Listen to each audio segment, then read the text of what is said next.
There are 7 financial habits that used to protect your money. Your parents relied on them. Financial advisors recommended them. They felt responsible, logical, and safe. And right now, in the most significant shift in cost of living the modern world has experienced, every single one of them is quietly destroying your ability to build wealth instead of growing it. The psychology behind why these habits stopped working is something that not even the most prestigious programs in financial education make available to ordinary people.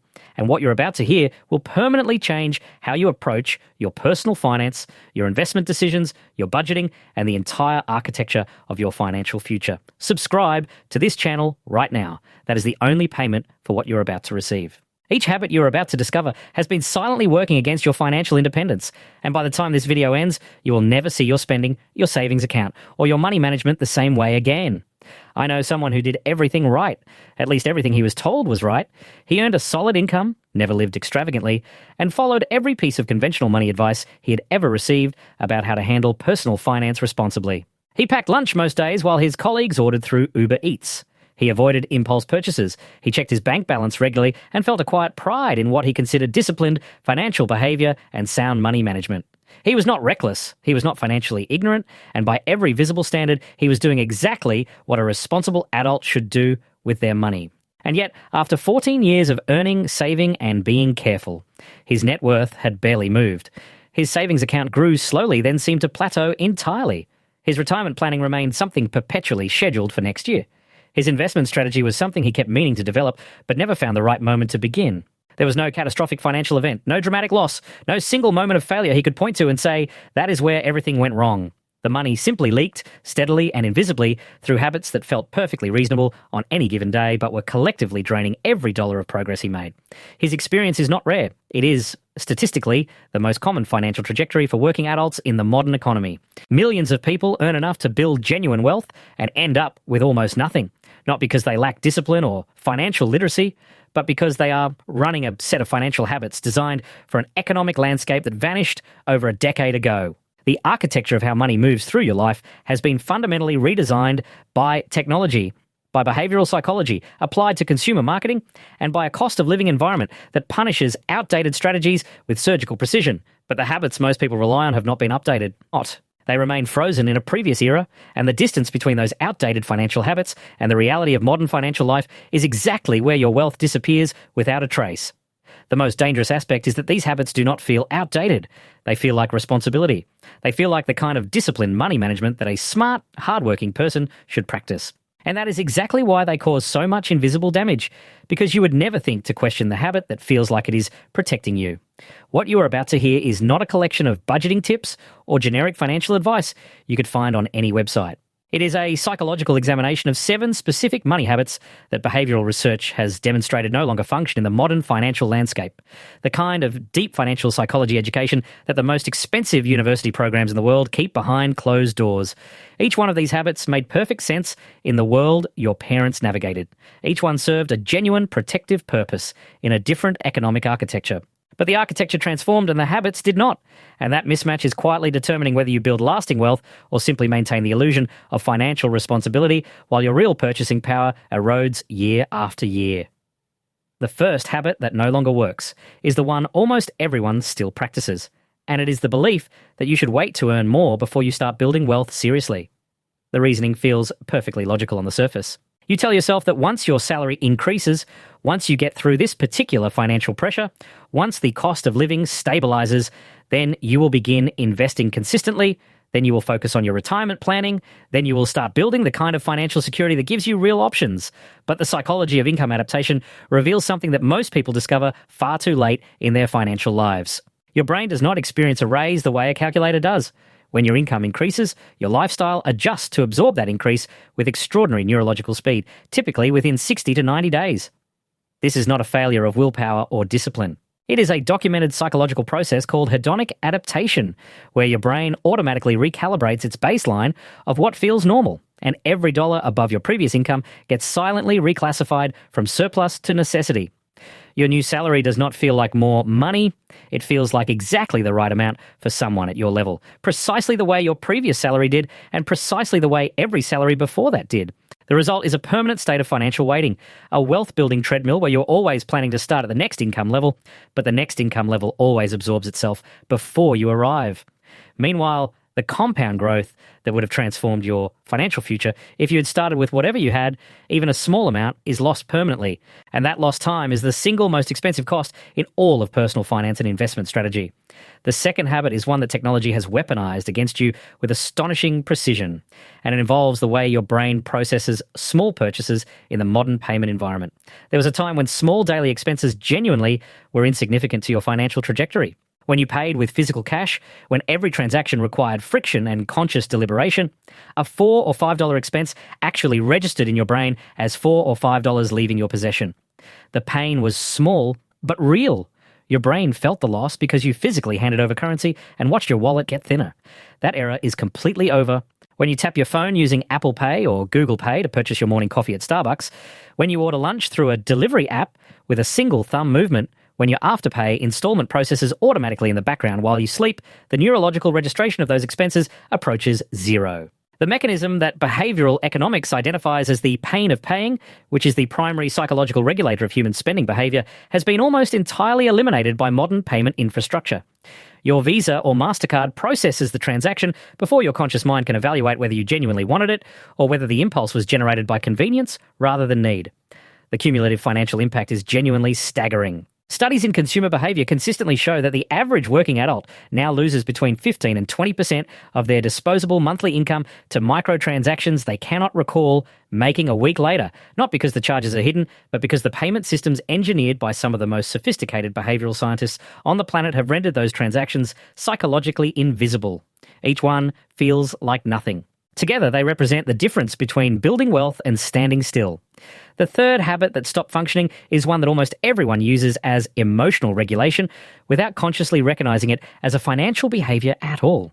It is the habit of reward spending, the deeply ingrained pattern of using purchases to compensate for stress, exhaustion, dissatisfaction, or emotional depletion. After a particularly draining week at work, something inside you makes the case that you deserve something in return for your effort. A new piece of clothing you do not need, a premium meal delivery because you're too tired to cook, an upgrade to your Netflix plan or an additional streaming service because your existing entertainment feels insufficient. Your Amazon cart fills itself almost without your conscious participation.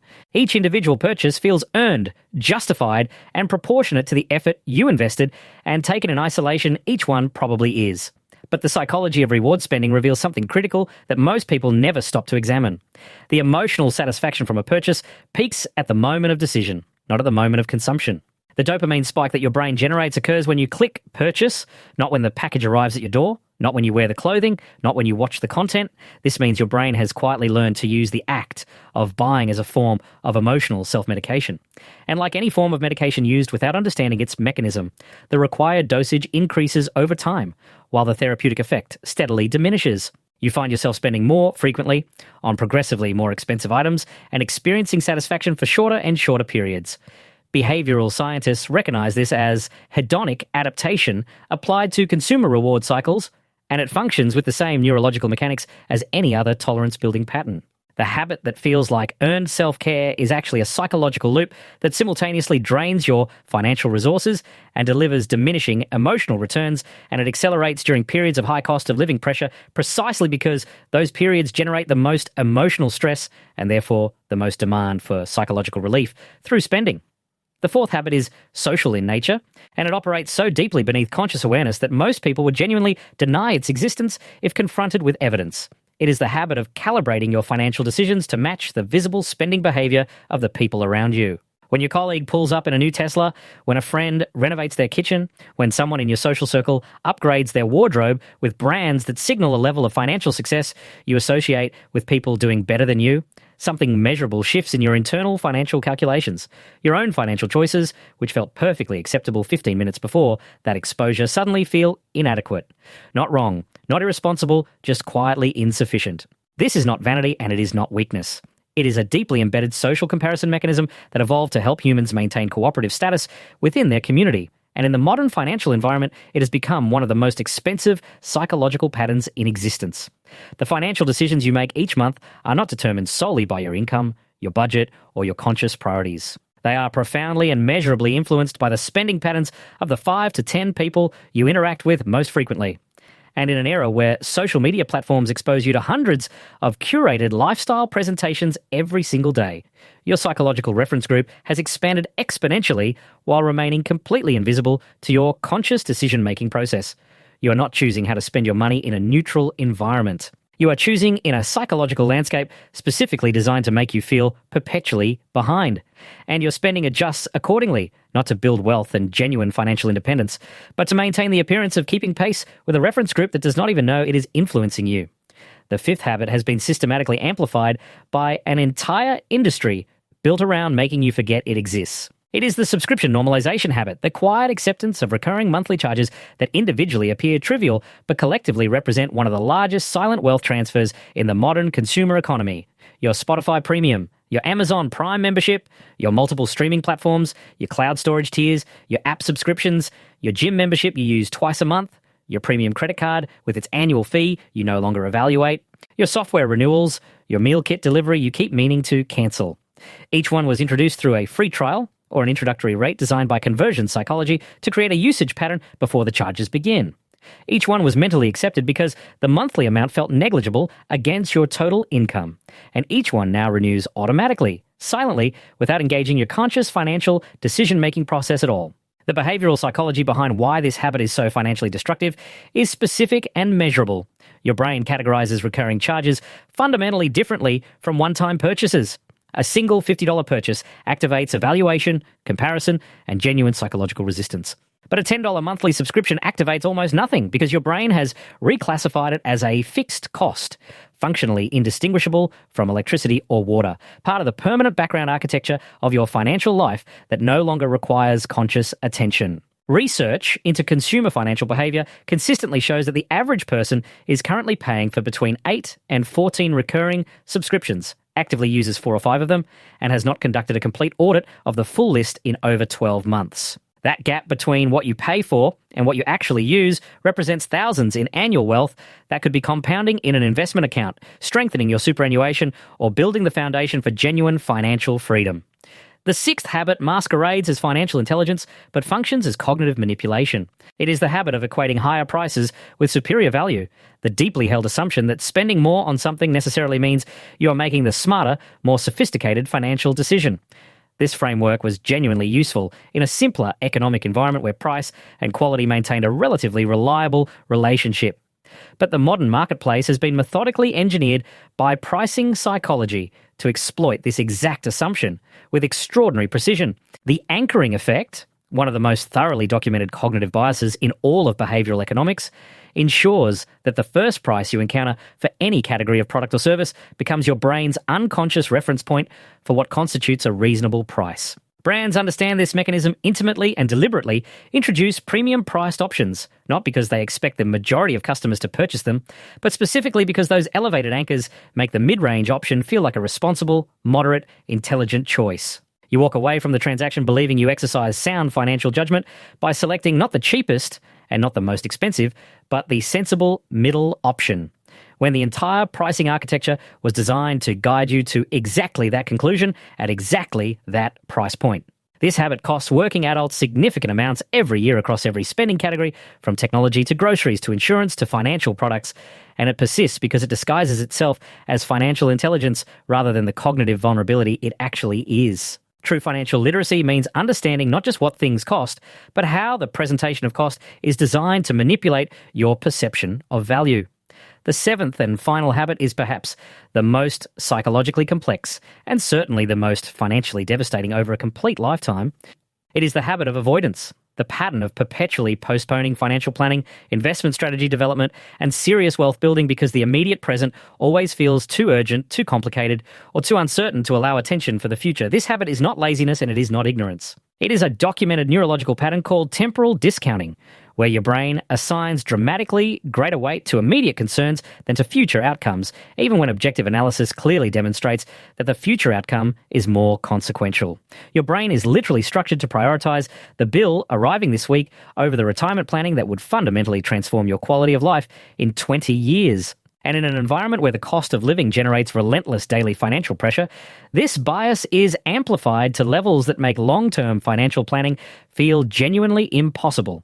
Every single week there is a bill, an unexpected expense, a financial obligation that feels more urgent and more real than sitting down to evaluate your long-term financial architecture. And so the strategic planning never happens. Not because you do not understand that it matters, not because you lack the financial literacy to do it, but because your brain physiologically keeps pushing it behind whatever immediate financial anxiety is generating the most psychological pressure today.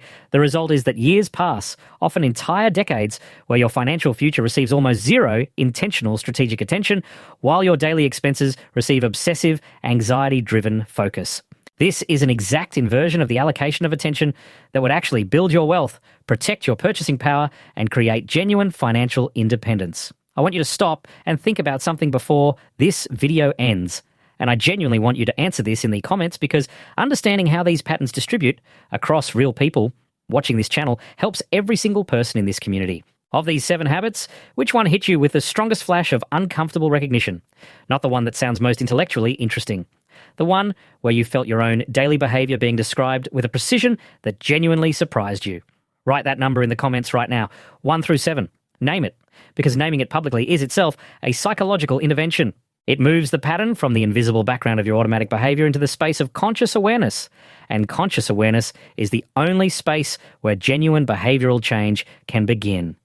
Everything you just heard connects to something much larger and much deeper than 7 individual financial habits. It connects to the fundamental architecture of how your psychology interacts with money in every dimension of your adult life. An architecture that was constructed without your knowledge or consent by the intersection of evolutionary neuroscience, modern marketing psychology, and an economic environment that changes faster than your inherited financial instincts can adapt. These 7 habits are entry points into a much deeper system, a system that silently determines whether you build genuine, lasting wealth over your lifetime or simply cycle through earning and spending while sincerely believing you are being responsible. There are layers beneath what we explore today, layers that explain why certain financial behaviours feel neurologically impossible to change, even when you understand them perfectly on an intellectual level, why the gap between knowing what to do and actually doing it is wider with money than with almost any other domain of human behaviour, and why the people who successfully build wealth and achieve real financial freedom are not more intelligent or more naturally disciplined than you. They simply learn to see the psychological patterns that everyone else navigates in complete darkness. This channel exists to make those patterns visible, one layer at a time, with the depth and psychological precision that this subject demands and that you will not find anywhere else on the internet. If what you heard today made something shift in the way you see your own money habits, if you recognised your own behaviour in even one of these 7 patterns with a clarity that felt both uncomfortable and strangely liberating, then subscribe to this channel. Not as a passive gesture, but as a deliberate decision that understanding the invisible psychology behind your financial life is something worth continuing. And if someone came to mind while you were watching, someone who is operating inside one of these habits without the slightest awareness that it is costing them their financial future, send them this video today. Sometimes the most valuable thing you can offer another person is not advice, but visibility into what they cannot yet see on their own. This video was produced based on published studies, peer-reviewed articles, and established research in behavioural psychology, neuroscience, and behavioural economics. And all bibliographic references are listed in the description below.